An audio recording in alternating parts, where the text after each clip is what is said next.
Hey, it's Kurt with Well Dressed Walrus and the Human Side of Marketing. A quick note about this podcast. Like a lot of our podcasts, we record them a week, sometimes 2 weeks ahead of time. So some of the comments and statistics about the coronavirus that you're going to hear are, in fact, a little bit off because of the way that things have progressed. But regardless of that, the heart of the message is still there, and I hope that this podcast encourages you as we try to find a new normal in doing business and as you think about your marketing during this time. I hope everybody's well, staying healthy. Thanks for all that you do.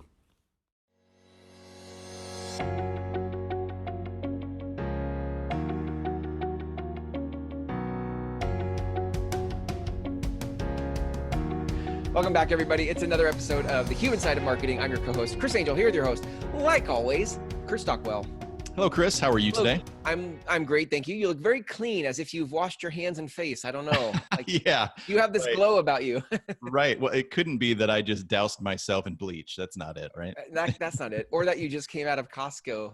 Yeah, I did just get back from Costco, which considering what we're going through right now silly. with the coronavirus outbreak and the mad hysteria, Costco is not the place to be.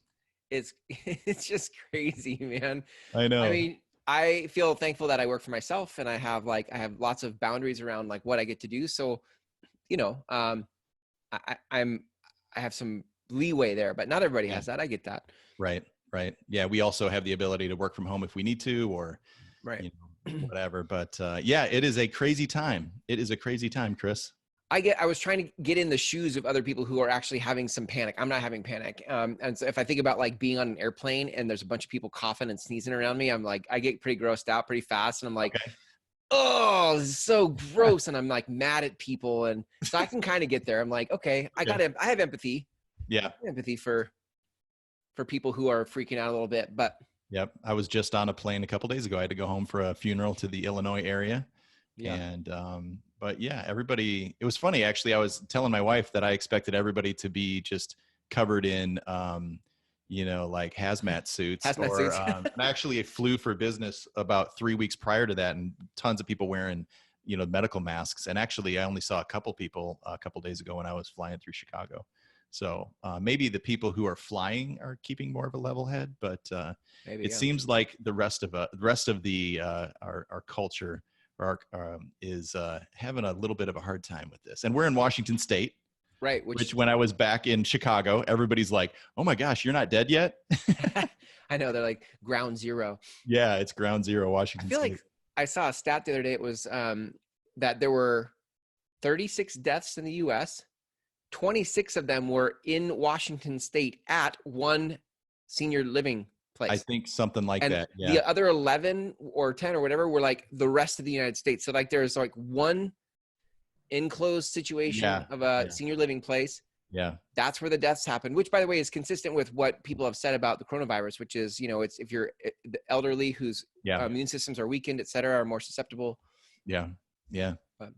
But what's interesting, and maybe we can explore this too, just the economic impact, what happens in business on the heels of this type of pandemic or panic even. So you tell me where you want to go, but there's all sorts of juicy stuff in here. So so I think what the title of today's discussion is marketing through chaos, or keeping a level head through panic, right? Yeah. And so how do we as businesses keep our heads about us while all others are losing theirs? Right. Because I think what culture is desperate for is somebody who's got a level head. And I think that really goes into, as business owners, or as the marketing department within your business, how do you craft your marketing in a way during a crisis time like this, and in a continuing fashion with a level head, focusing on the things that you can do for people to make their lives better. Right. And when you do those things, and when I was just working with a business this morning who has been in a process of marketing clarity with me for like the last couple months. And now that they're in the medical industry actually, And now that this coronavirus scenario has hit, they're looking at things that we've been talking about for the last couple months related to their marketing messaging and going, oh, we can take this little piece and this little piece and give people reassurance that we understand where they're coming from. We understand your problem and we're here to solve it. And no matter what that is, and like I tell people, whether you're selling trips to Disneyland or renting porta potties for the next event, right? Those are two totally different things on the totally different spectrum of offerings into the to the marketplace, but you're solving a problem. And when you can be that voice of clarity of how I solve your problem in this chaotic world that we're in right now, you're going to stand out above the competition. And another thing too that I think is coming is once all of this starts to kind of settle down, which it will, the next, I don't know, the Spokane schools, we're both in Spokane, Washington. They just today canceled schools till the end of April. So we're probably looking at somewhere between 3 weeks to 6 weeks or so of this struggle.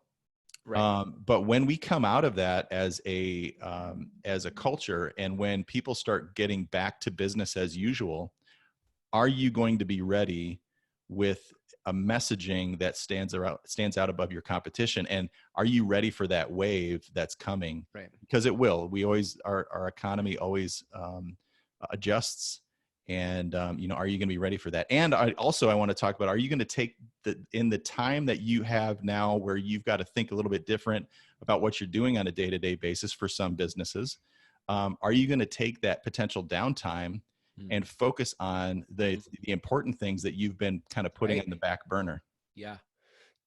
Yeah, absolutely. There, who does this really well? Southwest Airlines does, on the heels of 9/11 and came out with the "You are now free to fly about the country" tagline. Yeah. They also at that time had done when the airlines were panicking and started to charge for bags, to check bags at $30 a pop. They came out and said in their messaging, bags fly free. Yep. Right. They did a lot of things. They were so smart and perceptive ahead of here's what's developing in the market right now. Mm-hmm. How do we adjust to stand out? And that was it. They addressed a panicky thing with tact. Yep. They were a leader. They were a leading voice. How'd you say it? A level head. Mm-hmm. But it wasn't just like they were level head and keeping to themselves. They were leading others into level headedness. Do you know what I mean? Yeah. Yeah. Absolutely. Which I think is really important. Yeah.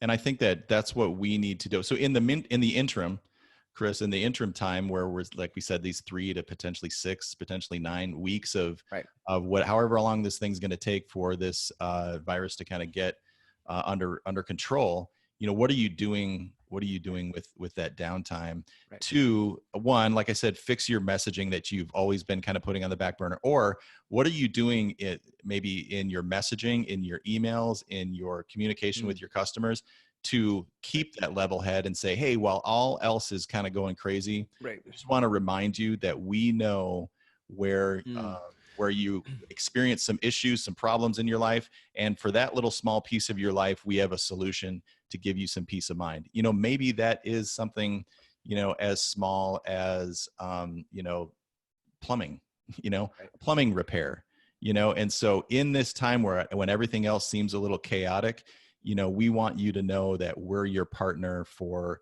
solving this one little problem, and we'll bring you a free roll of toilet paper. Seriously, nice. I mean, putting in something little like that. I'm joking, but seriously, you could some company swag. Yeah, swag goes towards toilet paper. There you go. Get a little stamp. Yeah. Get a little stamp. Put a stamp on a roll of toilet paper and bring it along. Even seriously, little things like that. I joke about it, fun. but that would be something interesting for a company like that to say, hey, while everything else is going crazy, we're keeping a level head. Yeah, and that's right. We are here to help you live a better life. Yeah. By the way, that just makes me think too, what oftentimes can happen when something like this media buzz around a thing turns into a bigger thing, like the coronavirus, I know this because I've been around marketers who have taught this, where it becomes the thing to try to latch on to the buzz and get views and hits and engagement because you're riding the wave of the word, the keyword, which is it's not the point of being level-headed like that. So what I guess what I'm saying is what there's not to do is just try to start using coronavirus in all your messaging because that's what's getting buzz.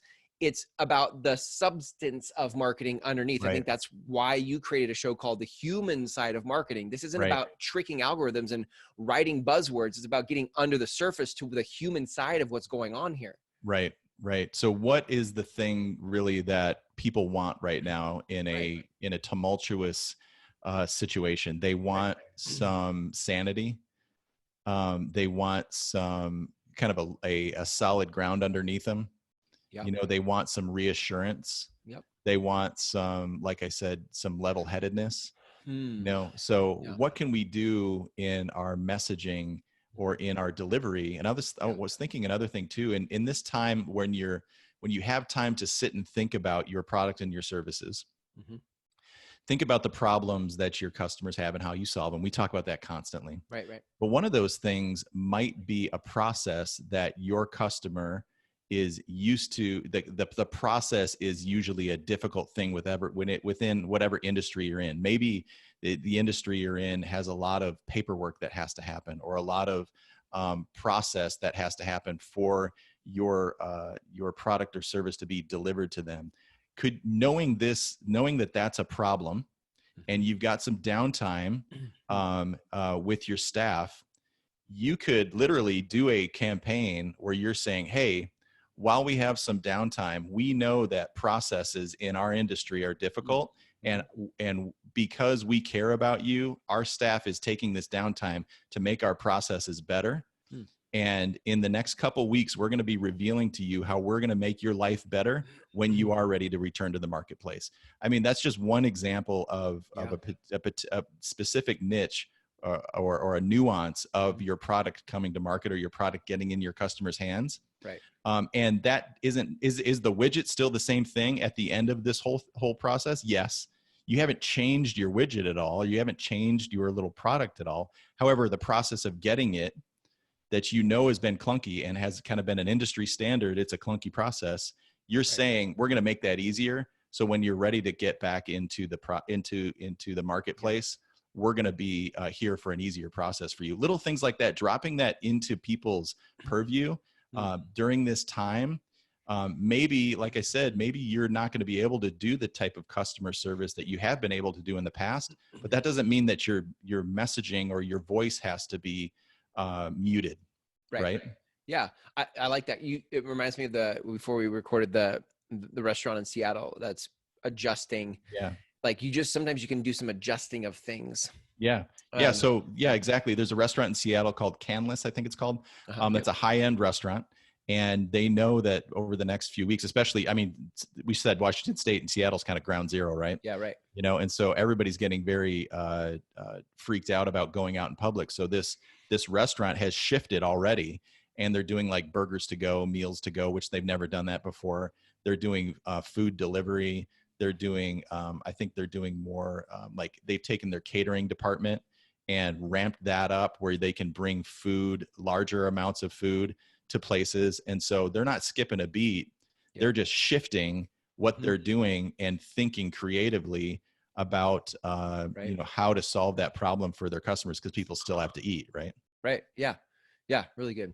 I love I think to be that relevant requires that you get really empathetic about what people are going through, because then it allows you to shift. If you don't shift and you just go, this is my thing and this is what I do. And by the way, side note, this book, Good to Great, it's one of my favorite books. Good to Great.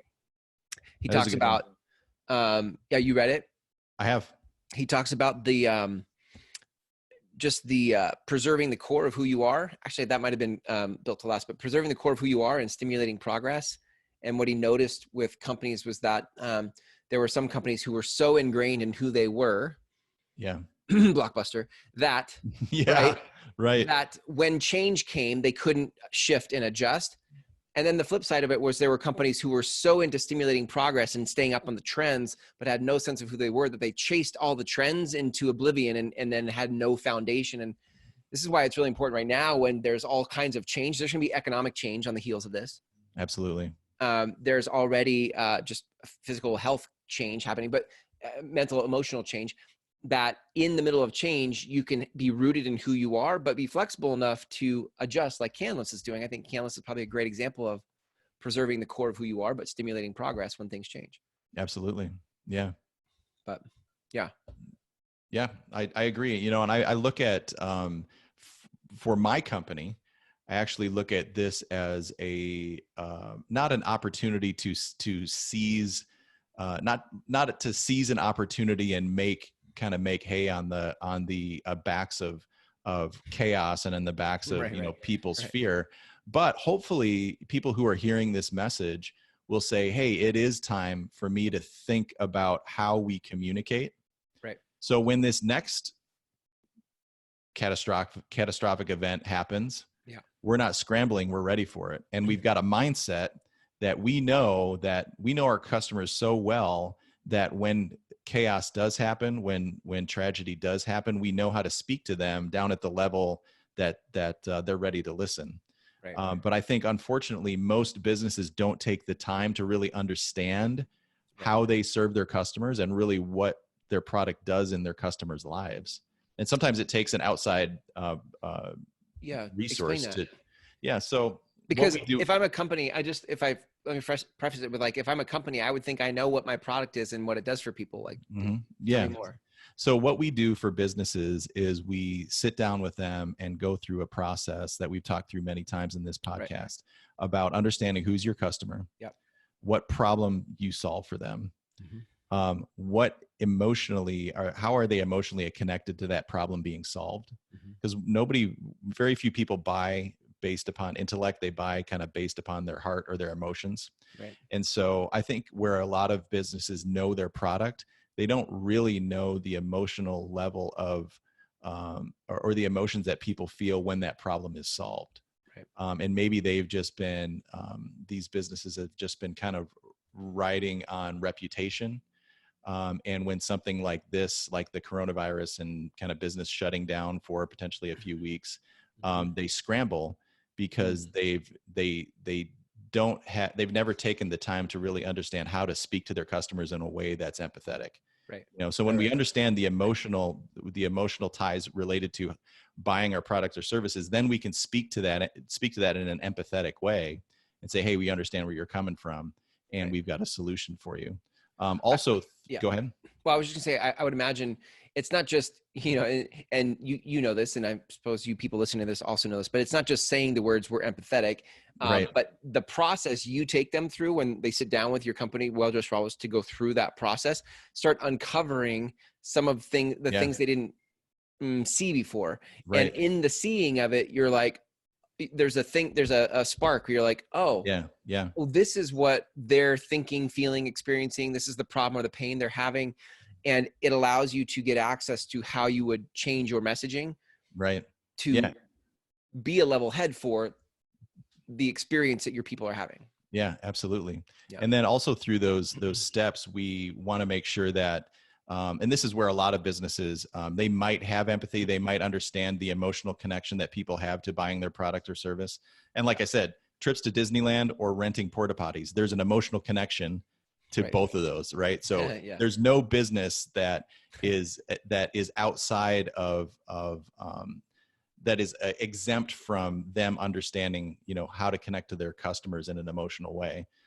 Every business should be doing that. But one of the things that a lot of businesses forget is the process of the buying process. What are the steps it takes to get my product or service? Right. And like I was talking before, where maybe this is a time where you sit down with your team and go, how do we make our process better? So when people are ready to buy, it's not confusing. Because I would say most businesses, when they do a marketing campaign and they get a lot of clicks or they get a lot of interest into their product and then they don't sell, it's because their buying process is confusing. Yeah. I heard, one of the things that, again, we always work through in this process of getting messaging clarity is the buy now button on your website, or quote unquote, your buy now button when you're speaking about your product or service, or the call to action, you could call it. Often it's like your buy now button is kind of like your cash register in your, let's say you have a retail space, brick and mortar retail space. Think about the cash register not being kind of in the middle of the shop. It's back in the broom closet, and nobody can find it. So I'm walking around with my an armload of clothes that I want to buy, but I don't know where the cash register is. Right. And so that's an example that I heard recently that I just love, because it's so true in our messaging.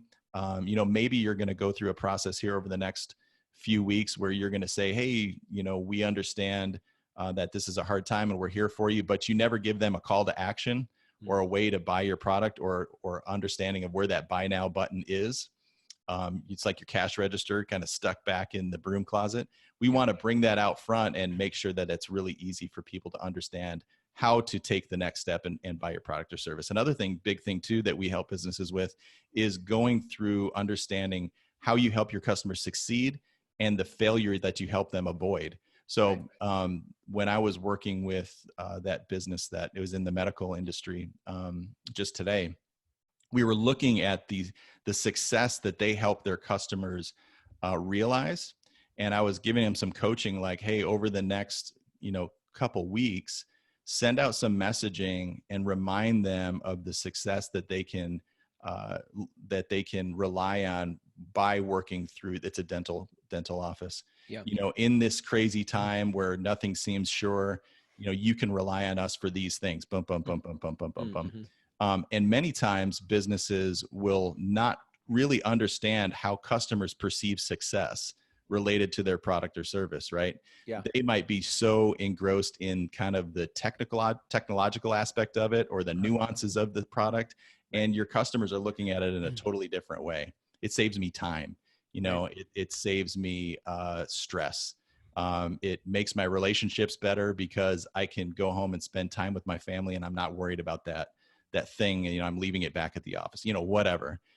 And sometimes that going through and understanding what that bullet list is of success and failure is hard for businesses to see clearly, And so, again, that's kind of the process that we go through. And often we'll execute that on a website, but even more and more recently, we've been just writing some messaging in what we call a playbook for these businesses. And the playbook is essentially just like it sounds. It's a playbook. So when you have a perfect example, with where we are right now with this coronavirus scenario, that's kind of it's kind of changed the game. It's kind of changed the game plan. And when you don't have a plan for this, or you don't have something that you can look down and look at the playbook and go, okay, this happened in the game. How do we react? Then people are just going to be reacting in a way that's not helping them, or not reacting at all and going silent. So right. Totally.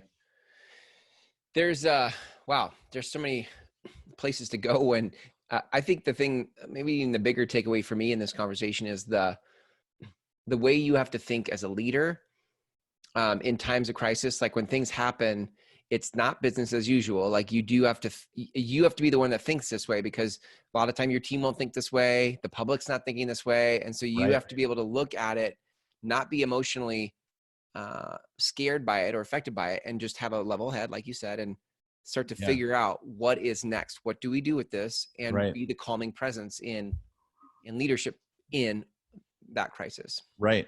Yeah. And, I always love the sports analogy, which is why I came up with kind of the terminology of a playbook for your marketing. Any great coach, when something is, when the game has shifted, they don't freak out, and when you see these coaches who have taken their team from like, I often refer to Bill Belichick and the Patriots. God forbid, I hate them. Talking about the Patriots? What? I know. I'm probably the rest of, especially in the Seattle area. This episode. Yeah, right. People cringing. But if you think back to that Super Bowl when they were down by like almost 30 points against the Atlanta Falcons, and they came back and won, right? It's because Belichick was not freaked out. He knew like, okay, so we need to go back to the playbook and with a level head, make some changes here and here and here and tweak this and tweak that and tweak this. And, you know, we have a chance, right? And so that's what I really want to encourage businesses in this time, whether you work with us or whether you work with a guy like yourself, Chris, you know, take this time to invest in that playbook so you know what to do when crisis happens. Yeah. You know how to talk to your customers with a level head. And when we shift out of this crisis, and I really think that a wave is coming of opportunity when we shift out of this crisis, that if you're not ready for it, you're going to be out there noisy just like your competition. But if you are ready for it with a level head and people recognize your level head through this whole time, when it does shift and this wave is coming in our economy, which it likely will sometime over the next couple months, they're going to look at you and go, they were the level head through this whole thing. Yeah. They earned my respect. Now I'm ready to spend and I'm going with them. And you're going to rise yourself above your competition. Yep. Big time. Well, let's, I know people listening to this want to have a playbook to work from. If they want to learn more about how you guys do that playbook process, just throw them, where can they go for that? Yeah. So you can go to our website, which is welldressedwalrus.com. Or you can go to clarifymymarketing.com and schedule a time with me to just have a conversation about how to take the next step. And that initial conversation is just a conversation like, where do you feel stuck? And what can we do to, you know, help you fix that? Awesome. Thank you for being a calming presence and level head in this crisis, Kurt. Yeah. Thanks, so Chris. Good. And this is a good conversation, man. If you get a bead on where the toilet paper is, I'm not going to tell you, man. I'm hoarding it. I'm going to use it as client swag. You could sell it. All right. Yeah. So good. Awesome, man. Thank you so much for a great episode. And until next time, take care. Yep. Thanks, Chris.